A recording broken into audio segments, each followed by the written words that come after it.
up, everybody? Welcome back to another video. In this video, we are talking about the Detroit Lions' new defensive tackle that they have brought in, and we're also going to be talking about the man, the steal of the draft, Amani. Oh yeah, he's playing up to his potential and more. Let's get into it.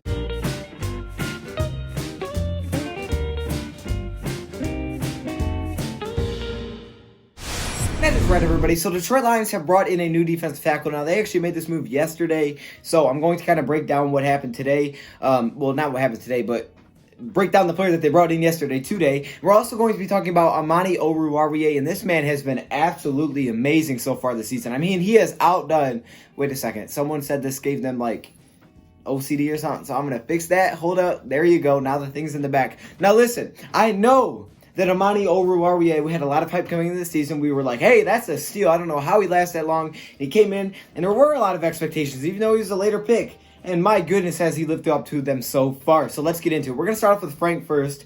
Frank Herron, okay? That is our new defensive tackle that we brought in. Now, there's actually a lot of hype going around this guy for some reason, so I thought I would bring him to you. But I'm a little bit concerned because he was on the Dolphins practice squad, and we know how good the Dolphins are. So either the Dolphins have no idea what they're doing and they're not playing the right players, or he's just not that good. I really don't know. I hope it's the first option. I mean, it definitely could be the first option, but at the same time, we could just be that dumb to bring him in. Look, I don't know. Anyways, Frank Herron is a defensive tackle who he signed off the Miami Dolphins practice squad. 6'4", 305 pounds. Dude is a monster defensive tackle. And I was really looking at defensive tackles for this offseason. Guys that we could draft, potentially sign. Snacks Harrison is aging. He's not the same player he used to be. Aging, and it is nice to have another option there. I would love to have a stud defensive tackle that can get pressure as well. Hopefully the Lions don't think this is the answer, but he may be. We'll see him a lot at the end of the season, I'm expecting, okay? He was with the Seahawks, the Titans, the Patriots, like I said, the Dolphins, and the Patriots one is kind of a given. If the Lions bring in somebody, just expect them to be on the Patriots at some point. He was actually with the Lions back in October on their practice squad, so keep that in mind. So they brought him back. So he's got a little bit of familiarity.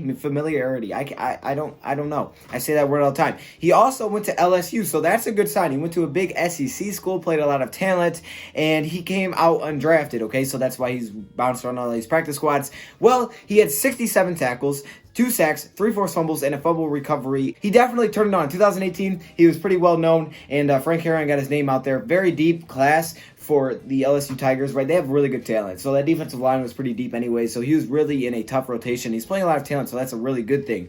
Pros and cons came out. The first pro is that he has very good leverage as a defensive tackle. Very good. He gets lower than his man. That's basically what that means, and that's always a good thing. Football is all about leverage. People talk about it all the time. If you're lower than your man, you win. Entire time. That's always how it is, okay? Leverage is so important in football, so that's obviously a good thing. He also is one of those guys that can do both. Right now, this may be a con, I guess you could say, that he plays like a defensive end at the tackle position, but he is at least versatile enough where he can play the end. I don't think we would want to play him there unless we really had to, which is a good thing if he can, but he's more of a defensive tackle, so just keep that in mind. He's a defensive tackle. He also had that big year in 2018 like I talked about, so that's always a good thing when you get your name out there.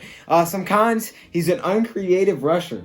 That bothers me a little bit because I feel like we have a lot of uncreative rushers right now, and I don't know if that's the players or if that's the coaching. I don't know what that is, but whoever the defensive line coach is, boy, you got to get that man. You got to get these men to be more creative, do some stunts, something. I don't know. Work on a swim move. I don't know. Just do something. I don't even know if we have a defensive line coach. We should have a defensive line coach.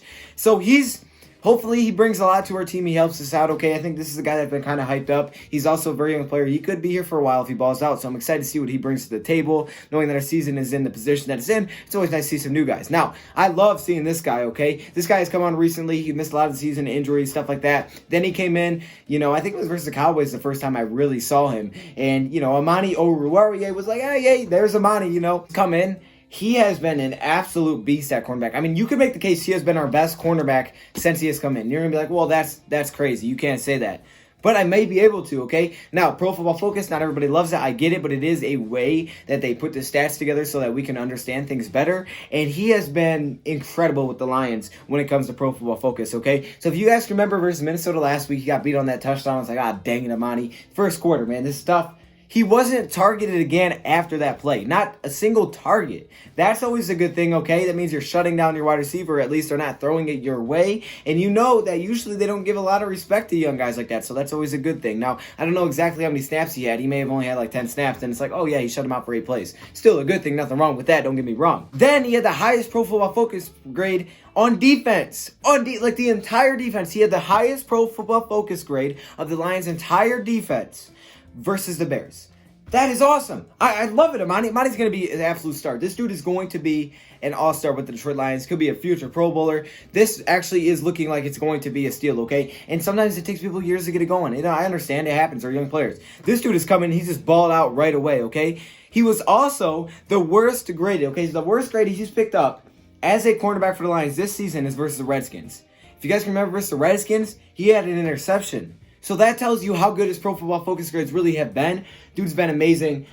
I love it. I love what Amani's doing. I'm so excited for the future with him. He's got to be one of those cornerbacks that we keep around. He could potentially be our number 1 cornerback very, very soon. What he's been doing so far is awesome. Paul Pasqualoni likes him. I like him. Amani, you've been balling. Welcome in our new defensive tackle, Frank Herron. We'll see how that guy performs as well. But I want to give you guys those little things. Also, keep an eye out for the skits, okay? We're going to try to get those things going, so let me know how you feel about those. Make sure you go check out my skit if you have not seen it yet. Until then, thank you for watching, and I'm out.